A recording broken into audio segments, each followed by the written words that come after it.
Good morning. So today is Thursday. Yes. Thursday. And it's 9:55. Actually, nagising na ako kanina. Bumalik lang ako ng tulog kasi maulan-ulan ngayon. So, sarap matulog. Malamig yung simoy ng hangin. Then, yun. Basta malamig. Umiiko pa yung manok. So, 9:55, nakatulog ako ng 30 minutes. Kasi pumunta ko dito ng 8:30 sa aking higdaan balik. Doon sana ako matutulog sa sala. Kaya lang, ang kukulit ng dalawa. So, gusto ko ng peace of mind. Gusto ko ng tahimik. So, yun, nakatulog ko ng 30 minutes. Pero, yung nakatulog ka na talaga, nakatuntong ka na sa 5 steps, papunta talaga sa maghinanok, nakamatulog. Anong tawag yan? Yung parang, tulog na tulog ka na talaga. Yun. May tatawag na anong ginagawa mo.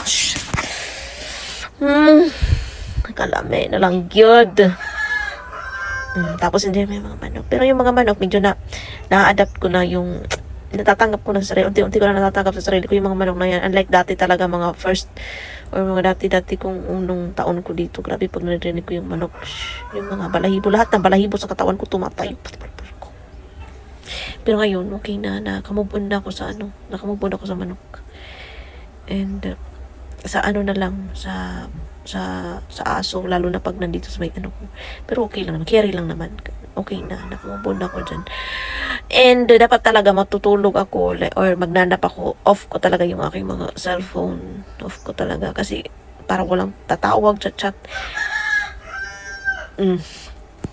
Yun. Ako kasi, feeling ko kasi, paggabi talaga, ang tulog ko, like, kulang na kulang sa akin. Feeling ko kulang na kulang talaga sa akin yung 5 hours.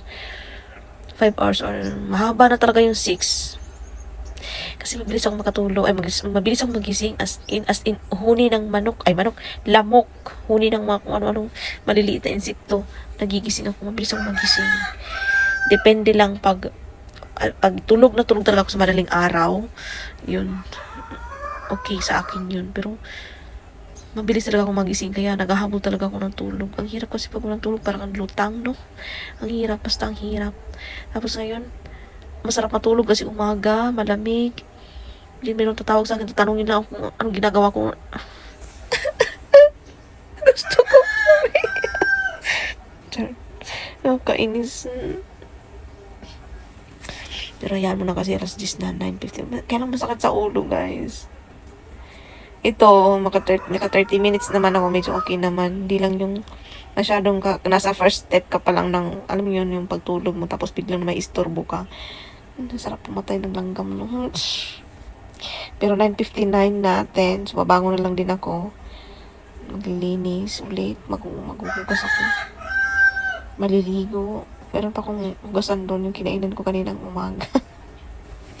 Hindi ako nagpugas kasi nga, malamig yung tubig. Sabi ko, matutulog muna ako. Balik ako natulog. Gusto ko sana matulog ng mga 2 oras pa.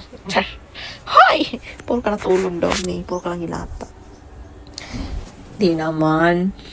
Ngayon lang to kasi nga malamig. Pag malamig talaga, masarap matulog din.